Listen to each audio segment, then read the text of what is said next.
हरि ओम। हम लोग श्री रामचरितमानस में लंका कांड देख रहे हैं और रावण और राम का युद्ध हो रहा था। अब वो लगभग समाप्त होने की स्थिति में है। रावण ने जब मूर्छा के बाद रावण उनका सारथी ले गया और दोबारा वापस लौट के आए युद्ध क्षेत्र में, उन्होंने बहुत घनघोर उत्पात मचाया, इतना अधिक उत्पात मचाया कि पूछिए मत। और यहाँ तक स्थिति हो गई कि जितने जितने वानर थे उतने ही रावण अलग अलग प्रकार के बन गए और प्रेत योगिनियाँ और बहुत ही भूत पिशाच ये सब चारों तरफ उन्होंने वानरों को घेर लिया और वानरों को बहुत कष्ट में डाल दिया। और यहाँ तक कि जितने भी बाकी सब भी योद्धा थे वो सब ढीले पड़ गए। तो अब आगे कथा बढ़ती है आगे, और कथा में प्रगट से विपल हनुमान धाय गए पासान, तिन राम घेरे जाए चहुं दिस बरुथ बनाए। रावण ने जब खूब सारे वानर आ गए तो दोबारा अब माया रची। क्या रची कि कभी राम बना देते, कभी लक्ष्मण बना देते, माया से आपकी बार उन्होंने हनुमान बना दिए और जो पत्थर लिए हुए दौड़े और उन्होंने चारों ओर दल बनाकर श्री रामचंद्र जी को घेर लिया। मारव धरव जन जाय कटकटहि पूछे उठाय, दह दिस लंगूर विराज तहि मध्य कौशल राज। तो जो मायावी हनुमान थे वे पूंछ उठाकर कटकटाते हुए पुकारने लगे, मारो पकड़ो जाने न पाए। और उनके लंगूर पूंछ दसों दिशाओं में शोभा दे रहे हैं। उन्होंने चारों तरफ से भगवान राम को घेर लिया है। उनके बीच में कौशल राज जी हैं। तहि मध्य कौशल राज सुंदर श्याम स्तन शोभा लही, जनो इंद्र अनेक की बार बार तुंग तमालही। प्रभु देखी हरस विषाद उर सुर बदत जय जय जय करी, रघुवीर एक ही तीर कोपी निमेष महु माया हरि। तो उनके बीच में कौशल राज भगवान राम है। सुंदर शरीर, श्याम सुंदर शरीर से शोभा पा रहा, मानो ऊंचे तमाल वृक्ष के लिए अनेक इंद्रधनुओं की श्रेष्ठ बाढ़ लग गई हो। और प्रभु को देखकर देवता हर्ष और विषाद से युक्त थे, क्योंकि हर्ष क्या है कि प्रभु दिख रहे हैं, उनके बीच में भी कैसे सुशोभित हो रहे हैं। विषाद ये कि माया से उन्होंने हनुमान जी को उनके राम के विरुद्ध कर दिया। तब श्री रघुवीर जी ने एक ही बाण से पूरे क्रोध में आकर एक ही बाण में सारी रावण की माया हर ली। माया विगत कपि बालु हर से बेटप गिरे गही सब फेरे, सरन कर छाड़े राम रावण बाहु सिर पुन मही गिरे। श्री राम रावण समर चरित अनेक कल्प जो गावहीं, सतशेष सारद निगम कबितहु तदपि पार न पावहीं। जब माया दूर हो गई तो वानर वालू हर्षित हो गए और वृक्ष तथा पर्वत ले लेकर सबके सब लौट पड़े। और उन्होंने भगवान राम ने अपने तरकस से निकाल के नए बहुत सारे बाण छोड़े और जिन्होंने रावण के सिरों को, भुजाओं को फिर से काटना शुरू कर दिया। और श्री रामचंद्र जी जो है, और युद्ध जो श्री रामचंद्र जी और रावण का जो युद्ध है, इसको तो जैसा युद्ध हम देख ही रहे हैं, जैसे चल रहा है 2-3 दिन से लगातार चल रहा है। बार बार राम मारते हैं, बार बार रावण खड़ा हो जाता है, बार बार राम मारते हैं, बार बार रावण खड़ा हो जाता है। तो तुलसीदास जी गोस्वामी जी लिखते हैं कि श्री राम जी और रामगढ़ के युद्ध का चरित्र सैकड़ों से सरस्वती वेद और कवि अनेक गल्पों तक गाते रहे, तब भी उसका पार नहीं पा सकते। ताके गुनगन कछु गए जड़मत तुलसीदास, जिम निज बल अनुरूप ते माछी उड़ई आकाश। अब गोस्वामी जी की ये स्थिति है कि वो जब कह रहे हैं तो समझिए हम लोगों की क्या स्थिति होगी। वो कहते हैं भगवान की इसका कथा की मैं मतलब तुलसीदास जी स्वयं अपने लिए लिख रहे हैं। कहते हैं मैंने मंद बुद्धि तुलसीदास ने कुछ थोड़ा बखान किया है जो अपनी सामर्थ्य के हिसाब से। जैसे मक्खी जो है वो आकाश में उड़ती तो सोचती कि बस पूरा आकाश उसका ही अपना है। तो ये तो गोस्वामी जी की हालत है, तो हम लोग कहाँ हैं, तो हमें समझ ही लेना चाहिए। काटे सिर भुज बार बहुमरत न भटक लंकेश, प्रभु कीड़त सुर सिद्ध मुनि व्याकुल देह की कलेश। सिर और भुजाएं बहुत बार काटी गई पर रावण मरता ही नहीं। प्रभु तो खेल कर रहे हैं, परंतु मुनि सिद्ध देवता उस क्लेश को देखकर, प्रभु को क्लेश पाते देखकर व्याकुल हैं कि प्रभु को क्लेश हो रहा है। काटत बढ़हि शीस समुदायी, जिम प्रति लाभ लोभ अधिकाई, मरई न रिप सम भयउ विषेखा, राम भीषण तन तब देखा। काटते काटते सिरों का समय बढ़ जाता है, और जिस प्रकार से लाभ, प्रत्येक लाभ पर जितने जब जैसे जैसे लाभ मिलता जाता है, जैसे जैसे पैसे से पैसा बनता जाता है, वैसे वैसे व्यक्ति का लोभ बढ़ता जाता है। उसी प्रकार रावण के सिर और भुजाएं बढ़ते जाते हैं, जैसे जैसे मारते रहते हैं।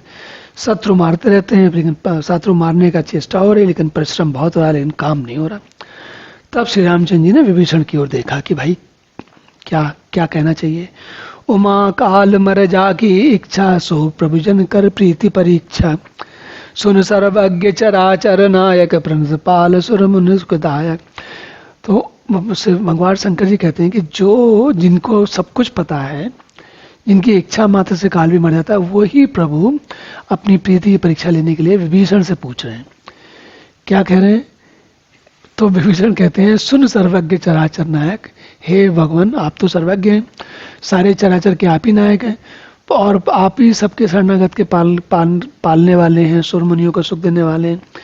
नाभिकुंड पीयूष बस जाके, नाथ जियत रावण बलुता के, सुनत विभीषण वचन कृपाला, हर्ष गए करबान कराला। तो विभीषण कहते हैं इनके नाभिकुंड में अमृत का निवास है, तो हे नाथ रावण उसी के बल पर जीता है। विभीषण के वचन सुनते कृपाल श्री रघुनाथ जी ने हर्षित होकर हाथ में विकराल बाढ़ लिए।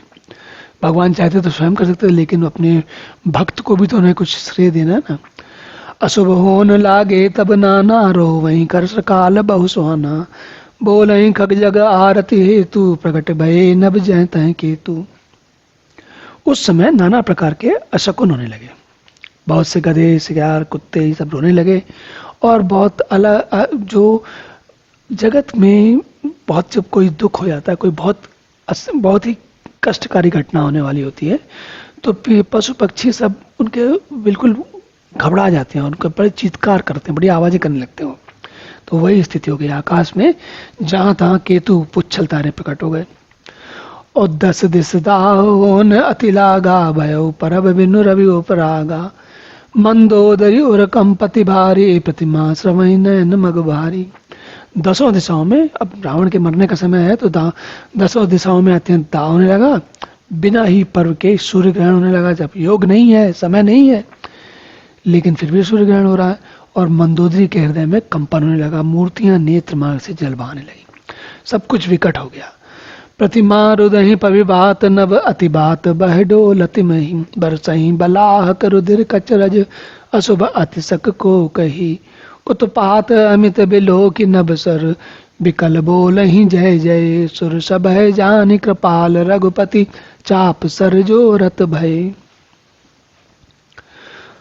मूर्तियां रोने लगी, आकाश से वज्रपात होने लगे, प्रचंड वायु बहने लगी, पृथ्वी हिलने लगी, बादल रक्त बाल दूर की वर्षा होने लगी, इतने अधिक अमंगल होने लगे कि क्या कहें। और इस अपरिमित उत्पात को देखकर आकाश में देवता व्याकुल होकर जय जय पुकारने लगे भगवान की त्राहिमाम त्राहिमाम। देवताओं को भयभीत जानकर उनको उनका दुख को निवारण करने के लिए श्री रघुनाथ जी ने धनुष पर बाण चढ़ाए। बैंच सरासन श्रवण लगी, छाड़े सर 31, रघुनायक सायक चले, मानहु काल फणीस। उन्होंने, भगवान राम ने 31 बाण छोड़े। और बाण की क्या करते हैं? 31 बाण क्यों छोड़े? 20 भुजाएं, 10 सिर और 1 नाभि के लिए। एक सायक एक नाभि सरसोसा, अपर लगे भुज सिर करि रोसा, लय सिर बाहु चले नाराचा, सिर भुजहीन रुंड महीनाचा। एक बाण ने तो स्वाभाविक है नाभिकुंड को सोख लिया, और दूसरे 30 बाण कूप करके सिरों और भुजाओं में लगे। बाण सिरों और भुजाओं को लेकर चले, और सिरों और भुजाओं से रहित रुंड धड़ जो है वो पृथ्वी पर नाचने लगा। धर निदसई धर धाव प्रचंडा, तब सरहति प्रभु कृत दुई खंडा, गर्जऊ मरत घोर रव भारी, कहाँ राम रन हथों पिचारी। धड़ प्रचंड वेग से दौड़ता है, जिससे धरती धंसने लगी, और प्रभु ने बाण मारकर उसके भी 2 टुकड़े कर दिए। मरते समय रावण बड़े घोर सबसे गरज कर बोला, राम कहाँ है, मैं ललकार कर उनको युद्ध में मारूं। तो मरते समय भी राम का नाम लेके वो मरा। और डोली भूमि गिरत 10 कंधर, अछुबित सिंधु सरित दिग्गज भूधर, धरनी पर उदय खंड बढ़ाई, चापी बालु मरकट समुदाय। रावण के गिरते ही पृथ्वी हिल गई, समुद्री नदियां, दिशाओं के सब हाथी, पर्वत सब छुप तोड़ के रावण के धड़ के दोनों टुकड़ों को फैलाकर, रावण के धड़ के दोनों टुकड़े जो है फैल करके भालू और जो वानरों का समाज था उनके ऊपर, उनको दबाता हुआ पृथ्वी पर गिर पड़ा।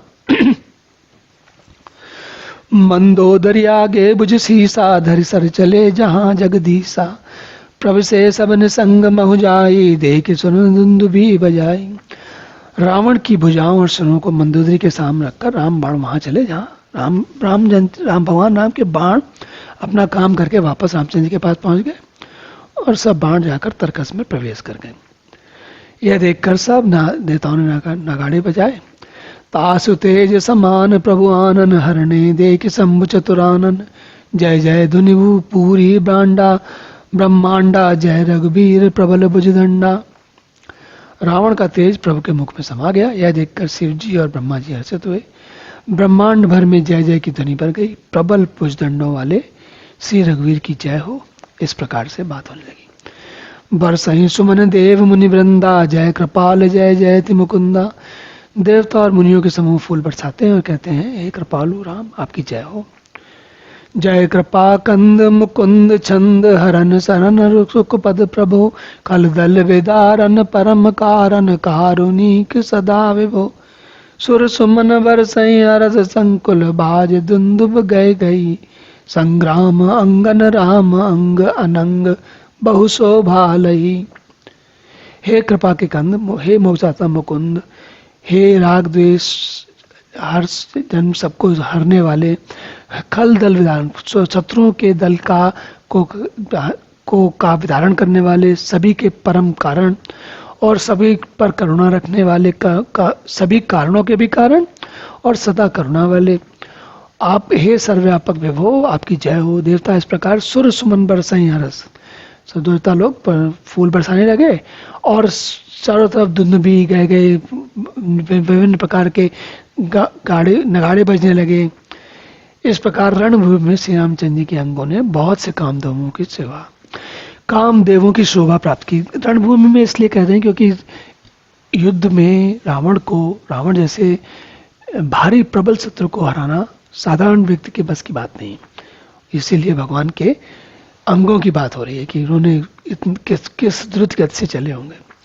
सिर जटा मुकुट प्रसून बिच बिच, अति मनोहर राजहि, जनु नील गिर पर तड़ित, पटल समेत उडगन भ्राजहि।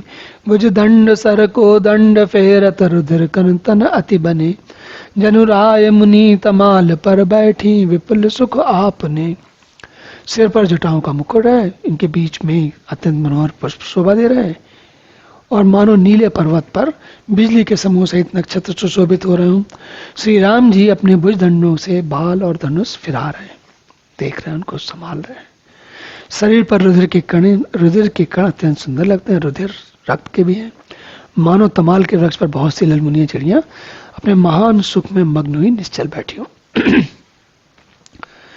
कृपा दृष्टि करि भ्रष्टि प्रभु, अभय किए सुरभून, भालु की सब हर से, जय सुखधाम मुकुंद। भगवान प्रभु ने कृपा दृष्टि की वर्षा करके देव समूह को निर्भय कर दिया। रावण का वध हो गया, रावण की हत्या हो गई, मर गए। अब सारे वानर वालू सब हर्षित हुए, सुखधाम मुकुंद की जय हो, ऐसा पुकारने लगे। तो अब सारे जगत के जो इतनी जो कष्ट और दुख की स्थिति थी वो उसका निवारण हो गया, सबके पाप कटे और सभी लोग उन्होंने चैन की सांस ली। तो अब हम लोग भी यहीं पर रुकते हैं, इस सत्र को यहीं पर रुकते हैं। अगले सत्र में आगे की कथा पुनः देखेंगे। तब तक के लिए हरि ओम।